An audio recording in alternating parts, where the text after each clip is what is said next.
Here at Jack Sizemore's RV Museum, and I've got another vintage trailer to show you guys. This one's the 1936 Alma. And this was like a cutting edge trailer in its day in 1936. I'm just going to show you a few of the features. They had spun glass wool batting, and that was cutting edge for them. They had two full double beds in here. They had a pressurized water system, and they were really proud of their screen door. I'm not sure why, but they felt that it was a superior screen door because of the way that it swung. The prices, this has got to blow your mind. The prices, depending on the features you got in this 16-foot trailer, ranged from $350 to $550. You could have this trailer in 1936 for those prices, depending on which features you chose. So I know that's a lot of money back then. It just doesn't seem like it today. One of the other cutting edge technologies that was used on the Silvermoon trailer is that it was built from the inside out, and then the exterior part of the trailer is what was used for its structural integrity. And at the time they thought this was a much better way to add strength to your rig. Interesting, because there are manufacturers today who still use those kinds of techniques, just in different ways. But it's interesting. Let's go take a look at the front of this unit. I don't know if you can see it all or not, but they've got their one propane tank. Propane tanks haven't changed a whole lot since 1936, hey? So we've got that, and then they've got their jack system, which is the traditional wind-up, and they have a single tire there. This trailer is 16 feet long, and it has a single axle to it.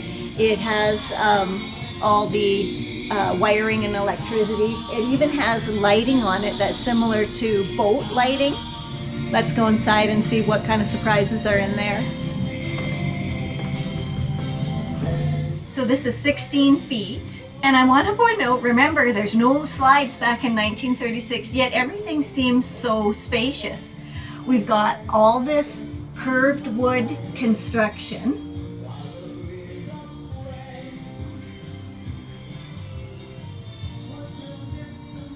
This couch, just like in most RVs today, would make out into another bed. There's a table here that folds out. We've got that traditional vented heating system. Window space, got 3 smaller windows in here. And then if we move into the kitchen, we've got the 2-burner stovetop. This was a gas stovetop, which obviously folded and covered, and there's a door here as well. So this would have folded in, this would have folded up, and that door, I guess, would have latched somewhere here to close this all up.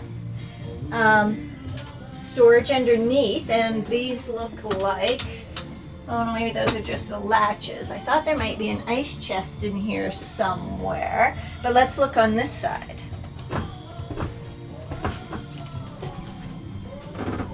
So there is all sorts of storage here again, including a mirror. I love these latches. Sink, friends. Check that out.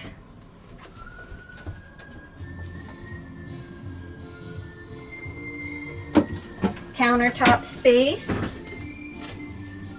Here's your, oh, not that one, but this one here is an ice chest. Actually a 2-door ice chest. And more storage. And then we move into the bed area.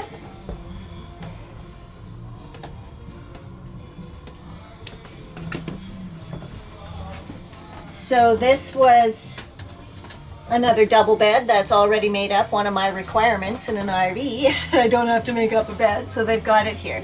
And I just want to clarify this. This door is actually to a really large closet in here. Ideally, when you're driving down the road, this would be closed. This cabinet would be closed. This cabinet would be closed. And there's a fold down cover just like in our RVs today with the stove. So it's very spacious. You can sleep 4. And I mean, you could get the super deluxe version for $550. That's $550. Of course, you had to have that back in 1936, which was a really trying time. So I would think anyone who could have had this was probably living a much higher standard of living than most. So I hope you enjoyed our tour of the 1936 Alma Silvermoon trailer. I mean, these things are just phenomenal, and wouldn't it be cool to have one today? But we can only see them, I guess, in places like Jack Sizemore's RV Museum. So if you liked this tour, I've got so much more to show you. So hit the subscribe button and join us.